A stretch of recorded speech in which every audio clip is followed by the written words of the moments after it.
still counting on the goodwill of the Taliban.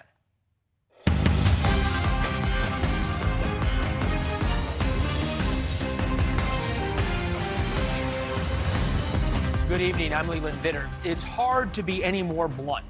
The White House now freely admits their only leverage over the Taliban is hope that a medieval-style terrorist regime cares about international norms. It's whether they let people depart the country who want to depart. All right, that's one criteria for Jen Psaki.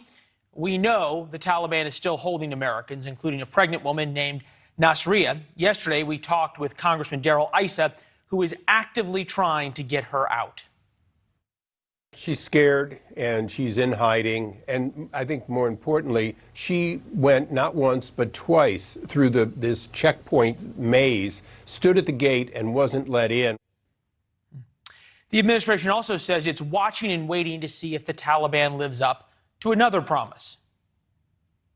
Whether they treat women across the country as they have committed to treat them.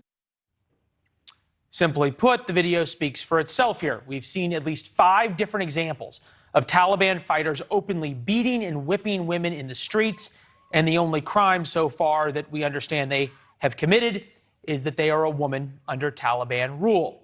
As for the dream itself, it looks pretty similar to the one we saw last time, before 9/11. This morning, the Dispatch put it this way in their morning note: meet the new Taliban, same as the old Taliban.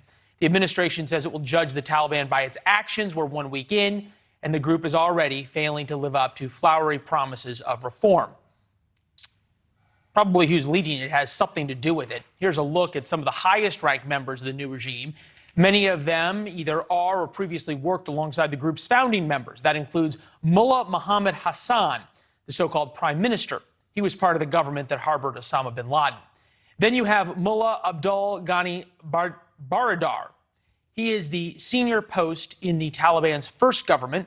He served with the group's founder and earned himself the nickname the Butcher, Baradar the Butcher, for the way he fought on the battlefield. If that's not enough, the Taliban's new interior minister is a wanted terrorist. In fact, the FBI is offering up to $10 million for information leading to his arrest.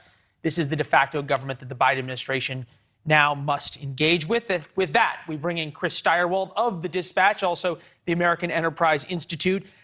Chris, you have a unique ability to distill so much information that we just threw at you into something pretty thoughtful. What is the key takeaway from the White House strategy on dealing with the Taliban? Too much pressure, Leland. I don't know that I can deliver insight that quickly. Look, the Biden, and this was, to be fair, this is true of Trump and Mike Pompeo when they tried to do this. So it's one thing to sound tough and retreat. We don't care. The American military can't be the policeman of the world. We're not going to do all this other stuff, and we're bringing our men and women home, and that's what it is. Let the chips fall where they may. But when the chips start falling, when the very predictable, it's not like this was in any way a mystery, that there was no way to know that the same 4th century individuals, the same butchers and oppressors and these cruel people, that they would produce the same government that they had the last time, because they're not changed. You know why? Because they waited us out. These are their spoils. They waited out the United States, and they get to be back in charge. What galls me, or what should gall all of us, I guess, is that the Biden administration here says, well, we want it both ways. We want credit for realistically cold-eyed, dispassionate decision to withdraw from Afghanistan and let Afghanistan rejoin the ranks of the worst countries in the world, to go back down with Somalia, to be with those really broken places in the world where warlords rule. You can't have that and then also say, but we're really optimistic about women and girls' chances in the country, and we really think a lot of good stuff is going to happen once they want to become part of the international community. That's hogwash. Well, they do expect that. This is the statement from the State Department.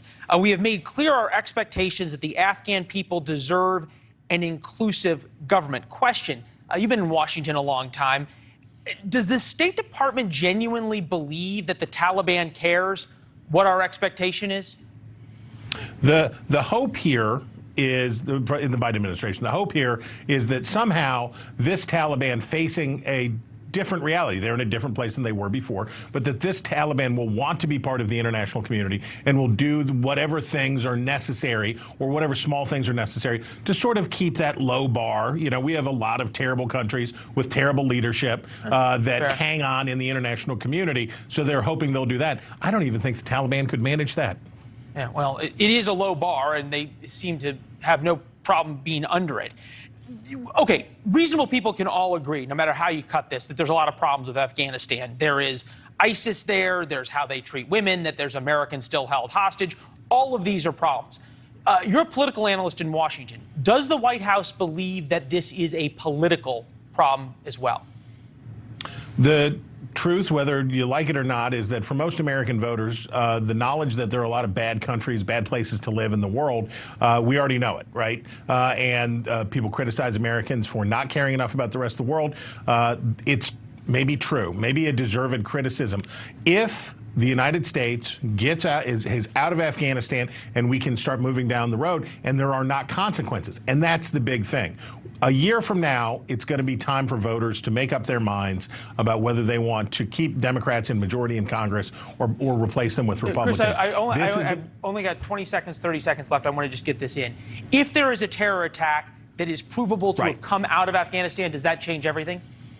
It's the end of Joe Biden. There's no more Joe Biden. If he's behind the withdrawal and there's a terror attack that's linked to Afghanistan that kills a significant number of Americans, that's it. All right. That is the prediction, and one we all hope doesn't come true for obvious reasons. Chris Stirewalt, The Dispatch, great to see you. We appreciate it. Thank you. You bet. All right.